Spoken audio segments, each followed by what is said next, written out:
എല്ലാവർക്കും PSC knowledge 2.0 സ്വാഗതം. നമുക്ക് പ്രധാനപ്പെട്ട കുറച്ച് ക്വസ്റ്റ്യൻസ് നോക്കാമേ. ഒന്നാമത്തെ ക്വസ്റ്റ്യൻ, തിരുനെല്ലിയുടെ കഥാകാരി എന്നറിയപ്പെടുന്ന പ്രശസ്ത എഴുത്തുകാരി ഈയിടെ അന്തരിച്ചു. ആരാണ് വ്യക്തി? Option A Sarah Thomas, option B Sugathakumari, option C P Valsala, option D Hridayakumari. Answer option C P Valsala. അപ്പൊ തിരുനെല്ലിയുടെ കഥാകാരി എന്നറിയപ്പെടുന്ന ആരാണ്? പി വത്സലയാണ്. നെല്ലാണ് പി വത്സലയുടെ ആദ്യ നോവൽ. അപ്പൊ പി വത്സലയുടെ ആദ്യത്തെ നോവൽ ഏതാണ്? നെല്ല്. എന്റെ പ്രിയപ്പെട്ട കഥകൾ, ഗൗതമൻ, മരച്ചോട്ടിലെ വെയിൽ ചീളുകൾ, കൂമൻ കൊല്ലി തുടങ്ങിയവയാണ് പ്രശസ്ത കൃതികൾ. അപ്പൊ പി വത്സലയുടെ മറ്റ് കൃതികൾ ഏതൊക്കെയാണ്? എന്റെ പ്രിയപ്പെട്ട കഥകൾ, ഗൗതമൻ, മരച്ചോട്ടിലെ വെയിൽ ചീളുകൾ, കൂമൻ കൊല്ലി. ഏതൊക്കെയാണ്? എന്റെ പ്രിയപ്പെട്ട കഥകൾ, ഗൗതമൻ, മരച്ചോട്ടിലെ വെയിൽ ചീളുകൾ, കൂമൻ കൊല്ലി തുടങ്ങിയവയൊക്കെ എന്താണ്? മറ്റ് കൃതികളാണ്. മലബാർ കലാപം പശ്ചാത്തലമാക്കിയുള്ള പി വത്സലയുടെ രചന ഏതാണ്? വിലാപം. മലബാർ കലാപം പശ്ചാത്തലമാക്കിയുള്ള പി വത്സലയുടെ ശ്രദ്ധേയമായ രചനയാണ് വിലാപം. നമുക്കറിയാം 2021 എഴുത്തച്ഛൻ പുരസ്കാരം ലഭിച്ചിട്ടുണ്ട് പി വത്സലയ്ക്ക്. അപ്പൊ പി വത്സലയ്ക്ക് എഴുത്തച്ഛൻ പുരസ്കാരം ലഭിച്ചതെന്നാണ് 2021. കേരള സാഹിത്യ അക്കാദമിയുടെ അധ്യക്ഷ പദവി വഹിച്ചിട്ടുണ്ട്. കേരള സാഹിത്യ അക്കാദമിയുടെ അധ്യക്ഷ പദവി വഹിച്ചിട്ടുണ്ട് പി വത്സല. തിരുനെല്ലിയിൽ പി വത്സല പണിയെടുപ്പിച്ച വീടിന്റെ പേരെന്താണ്? കൂമൻ കൊല്ലി. അപ്പൊ തിരുനെല്ലിയിൽ പി വത്സല പണിയെടുപ്പിച്ച വീടിന്റെ പേരെന്താണ്? കൂമൻ കൊല്ലി. അടുത്ത ക്വസ്റ്റ്യൻ, മിഷൻ റെയിൻബോ 2024 എന്ന പേരിൽ 100 ദിന കർമ്മ പരിപാടി നടപ്പാക്കുന്ന ബാങ്ക്. മിഷൻ റെയിൻബോ 2024 എന്ന പേരിൽ 100 ദിന കർമ്മ പരിപാടി നടപ്പാക്കുന്ന bank. Option A Kerala bank, option B PNB, option C SBI, option D ICICI bank. Answer option A Kerala bank. Kerala bank ആണ് 100 ദിന കർമ്മ പരിപാടി നടപ്പാക്കുന്നത്. നമുക്കറിയാം കേരള ബാങ്കിന്റെ ആസ്ഥാനം എവിടെയാണ്? തിരുവനന്തപുരം. കേരള ബാങ്കിന്റെ ആസ്ഥാനം തിരുവനന്തപുരം. അടുത്ത ക്വസ്റ്റ്യനെ, നീതിപാതയിലെ ധീരവനിത എന്ന മലയാളം ഡോക്യുമെന്ററി ആരെ കുറിച്ചുള്ളതാണ്?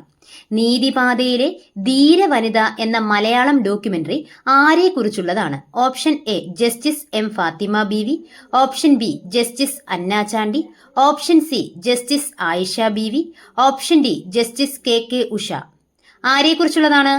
ആൻസർ ഓപ്ഷൻ എ ആണ്, ജസ്റ്റിസ് M ഫാത്തിമ ബീവിയെ കുറിച്ചുള്ളതാണ്. അപ്പം നീതിപാതയിലെ ധീരവനിത എന്ന മലയാളം ഡോക്യുമെന്ററി ആരെ കുറിച്ചുള്ളതാണെന്ന് ചോദിച്ചാൽ ജസ്റ്റിസ് M ഫാത്തിമ ബീവിയെ കുറിച്ചുള്ളതാണ്.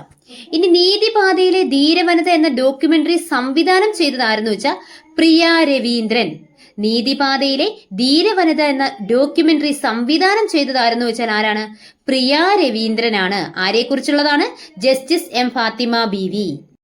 2023 നവംബർ 23 ജസ്റ്റിസ് M ഫാത്തിമ ബീവി അന്തരിച്ചത്. അപ്പം ജസ്റ്റിസ് M ഫാത്തിമ ബീവി അന്തരിച്ചത് എന്നു വെച്ചാൽ 2023 നവംബർ 23 ഈ 2023 തന്നെ ജസ്റ്റിസ് M ഫാത്തിമ ബീവിക്ക് കേരളപ്രഭ പുരസ്കാരം ലഭിച്ചു. അപ്പം കേരളപ്രഭ പുരസ്കാരം ലഭിച്ച എന്നാണ് 2023. സുപ്രീം കോടതിയിലെ ആദ്യ വനിതാ ജഡ്ജിയാണ് ഫാത്തിമ ബീവി. സുപ്രീം കോടതിയിലെ ആദ്യ വനിതാ ജഡ്ജി കൂടിയാണ് ഫാത്തിമ ബീവി. KT അഷ്റഫ് രചിച്ച ജസ്റ്റിസ് ഫാത്തിമ ബീവിയുടെ ജീവചരിത്രമാണ് നീതിയുടെ ധീരസഞ്ചാരം. അപ്പം ഫാത്തിമ ബീവിയുടെ ജീവചരിത്രം ഏതെന്ന് വെച്ചാൽ നീതിയുടെ ധീരസഞ്ചാരമാണ്. ഇത് രചിച്ചത് KT അഷ്റഫ് ആണ്. അപ്പൊ എന്തൊക്കെയാ പറഞ്ഞേ? 2023 നവംബർ 23 ജസ്റ്റിസ് M ഫാത്തിമ ബീവി അന്തരിക്കുന്നത്. സുപ്രീം കോടതിയിലെ ആദ്യത്തെ വനിതാ ജഡ്ജിയാണ് ഫാത്തിമ ബീവി. അപ്പൊ സുപ്രീം കോടതിയിലെ ആദ്യ വനിതാ ജഡ്ജി ആരെന്ന് വെച്ചാൽ ആരാണ്? ഫാത്തിമ ബീവി. 2023 ഫാത്തിമ ബീവിക്ക് കേരളപ്രഭ പുരസ്കാരം ലഭിച്ചു. 2023 ഫാത്തിമ ബീവിക്ക് കേരള പ്രഭ പുരസ്കാരം ലഭിച്ചു. KT അഷ്റഫ് ആണ് ഫാത്തിമ ബീവിയുടെ ജീവചരിത്രമായ നീതിയുടെ ധീരസഞ്ചാരം രചിച്ചത്. അപ്പൊ ഫാത്തിമ ബീവിയുടെ ജീവചരിത്രം ഏതാണ്? നീതിയുടെ ധീരസഞ്ചാരം. ഇത് രചിച്ചത് ആര് എന്ന് ചോദിച്ചാൽ ആരാണ്? KT അഷ്റഫ്. അടുത്ത ക്വസ്റ്റിനെ, രാജ്യാന്തര ക്രിക്കറ്റിൽ ഇന്ത്യൻ വനിതാ ടീമിന്റെ ക്യാപ്റ്റനാകുന്ന ആദ്യ മലയാളി താരം. രാജ്യാന്തര ക്രിക്കറ്റിൽ ഇന്ത്യൻ വനിതാ ടീമിന്റെ ക്യാപ്റ്റനാകുന്ന ആദ്യ മലയാളി താരം. Option A Shani Sasidharan, option B Keerthi James, option C Jincy George, option D Minnu Mani. Answer option D Minnu Mani. രാജ്യാന്തര ക്രിക്കറ്റിൽ ഇന്ത്യൻ വനിതാ ടീമിന്റെ ക്യാപ്റ്റനാകുന്ന ആദ്യ മലയാളിയാണ് മിന്നുമണി. വയനാട് മാനന്തവാടി സ്വദേശിയാണ് മിന്നുമണി. വയനാട് മാനന്തവാടി സ്വദേശിയാണ് മിന്നുമണി. അടുത്ത ക്വസ്റ്റ്യന്, ഇതര സംസ്ഥാന തൊഴിലാളികളെ മലയാളം പഠിപ്പിക്കുന്ന മലയാളം മിഷന്റെ പദ്ധതി. ഇതര സംസ്ഥാന തൊഴിലാളികളെ മലയാളം പഠിപ്പിക്കുന്ന മലയാളം മിഷന്റെ പദ്ധതി. ഓപ്ഷൻ എ അനന്യ മലയാളം അതിഥി മലയാളം. ഓപ്ഷൻ ബി അനന്യ മലയാളം അനിവാര്യം മലയാളം. ഓപ്ഷൻ സി അതിഥി ദേവോ മലയാളി. ഓപ്ഷൻ ഡി അനന്യ കേരളം അനിവാര്യ മലയാളം.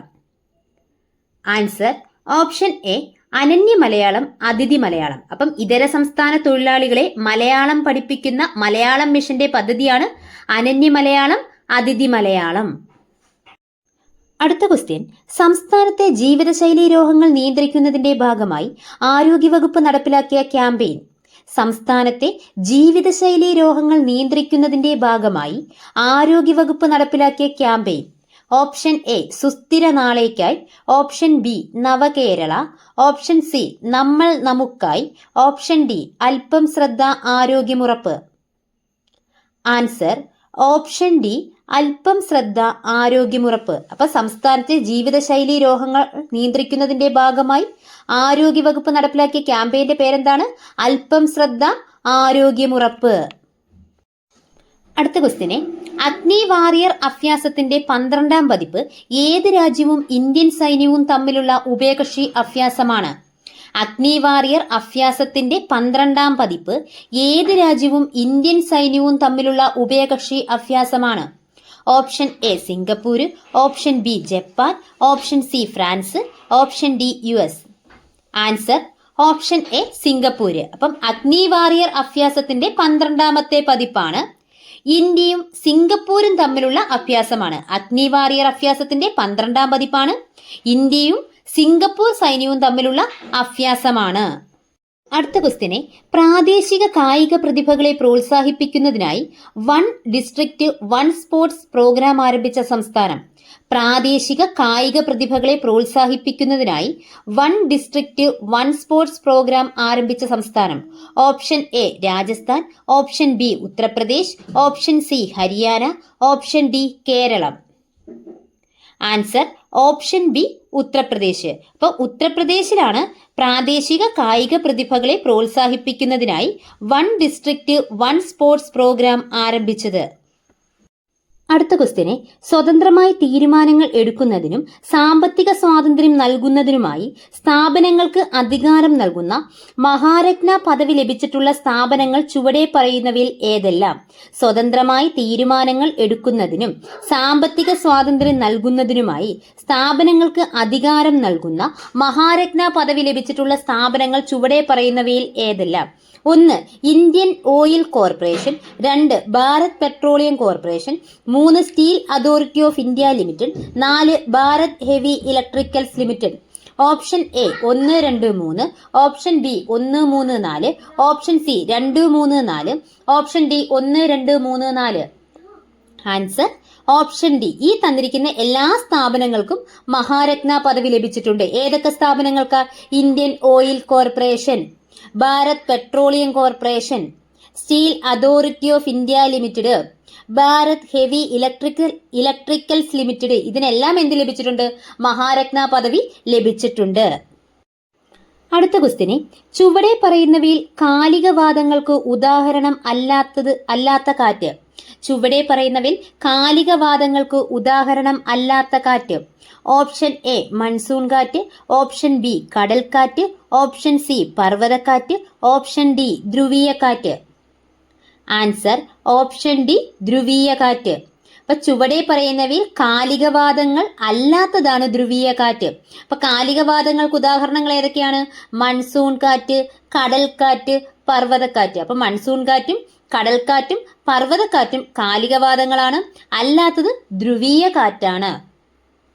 തുടർന്നും ഇതുപോലുള്ള ക്ലാസ്സുകൾക്കായി നിങ്ങൾ എൻ്റെ ചാനൽ സബ്സ്ക്രൈബ് ചെയ്യൂ, ലൈക്ക് ചെയ്യൂ, പരമാവധി എല്ലാവരിലേക്കും ഷെയർ ചെയ്യുകയും വേണം. നിങ്ങളുടെ അഭിപ്രായം എഴുതി അറിയിക്കുകയും ചെയ്യുക. താങ്ക്